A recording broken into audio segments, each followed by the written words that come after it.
আমি আর্কিটেক্ট অভিদাস, আপনাদের জানাই সুস্বাগতম। আমাদের বাংলাদেশে এখন ঘন ঘন ভূমিকম্প হচ্ছে। এটা আসলে কিসের নির্দেশনা বা কিসের একটা আলামত? তো এই আলামত কিন্তু খুব একটা সুবিধাজনক আলামত না। কারণ যে কোনো সময় বাংলাদেশে একটি ভয়াবহ ভূমিকম্প হতে পারে। তো সেই ভয়াবহ ভূমিকম্পর আগে বা ভয়াবহ ভূমিকম্পর মাধ্যমে একটা সুনামি হতে পারে। তো সেই ভয়াবহ ভূমিকম্প এবং সুনামির আগে একটি ছোট ছোট আহ, উম, মানে ভূমিকম্পগুলো আমাদের নাড়া দিয়ে যাচ্ছে। তো এই ভূমিকম্পগুলো কিন্তু আমাদের সচেতনতা করার একটা সুযোগ দিয়ে যাচ্ছে। আমরা যদি এখনও সচেতন না হই, আমরা যদি এখনও সচেতনতার সাথে বিল্ডিং ডিজাইন না করি, বিল্ডিং কনস্ট্রাকশন না করি, তাহলে কিন্তু আমাদের ভবিষ্যতে একটি চরম দুর্যোগের দ্বারপ্রান্তে আমরা দাঁড়িয়ে আছি। তো সেই চরম দুর্যোগের দ্বারপ্রান্ত থেকে আমরা যদি এখনই সচেতনতার সাথে সেই বিল্ডিংগুলো আমরা তৈরি করি এবং বিল্ডিংগুলো কনস্ট্রাকশন করি, তাহলে কিন্তু আমরা আগে থেকেই এটার পূর্ব প্রস্তুতি রাখতে পারবো। কারণ ভূমিকম্প কিন্তু যে কোনো সময় পূর্বাভাস দিয়ে আসবে না। যে কোনো সময় এই ভূমিকম্পটা হতে পারে, যে কোনো সময় ভূমিকম্পের প্রকোপটা হতে পারে, সেটা অল্প মাত্রায় হোক অথবা বেশি মাত্রায় হোক।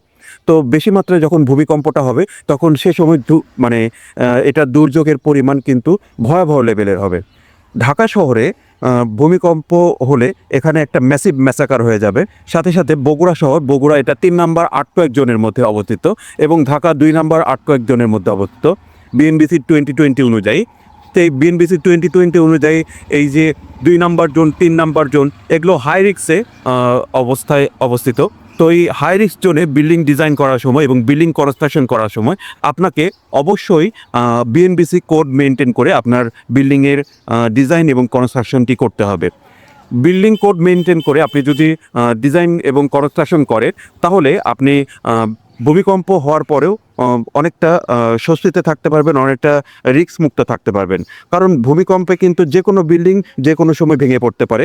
যদি এটা আর্থকোয়েক রেজিস্ট্যান্স হিসাবে বিল্ডিংটা ডিজাইন করা হয়, তাহলে আপনি অনেকটাই ঝুঁকিমুক্ত থাকতে পারবেন। তো এই জন্য আপনাকে অবশ্যই একজন দক্ষ আর্কিটেক্টে শরণাপন্ন হয়ে আপনার সারা জীবনের সঞ্চিত অর্থের মাধ্যমে যে বিল্ডিংটি আপনি স্বপ্নের মাধ্যমে বা স্বপ্ন দেখছেন, আপনি একটা বিল্ডিং করবেন, তো সেই স্বপ্ন বাস্তবায়ন করার জন্য আপনাকে একজন দক্ষ আর্কিটেক্টে শরণাপন্ন হয়ে আপনার বিল্ডিং ডিজাইন করে নিতে হবে। তো আপনি আপনার তিলে তিলে তৈরি করা গড়ে তোলা যেই সম্পদ, সেই সম্পদটা দিয়ে আপনি অবৈধ বিল্ডিং করবেন নাকি একটা বৈধ বিল্ডিংয়ের মালিক হবেন, তো সেই দায়ভার বা সেই চিন্তাভাবনা, সেই বিবেচনা সম্পূর্ণই আপনার উপরে। তো সবাই ভালো থাকবেন, সুস্থ থাকবেন। ধন্যবাদ।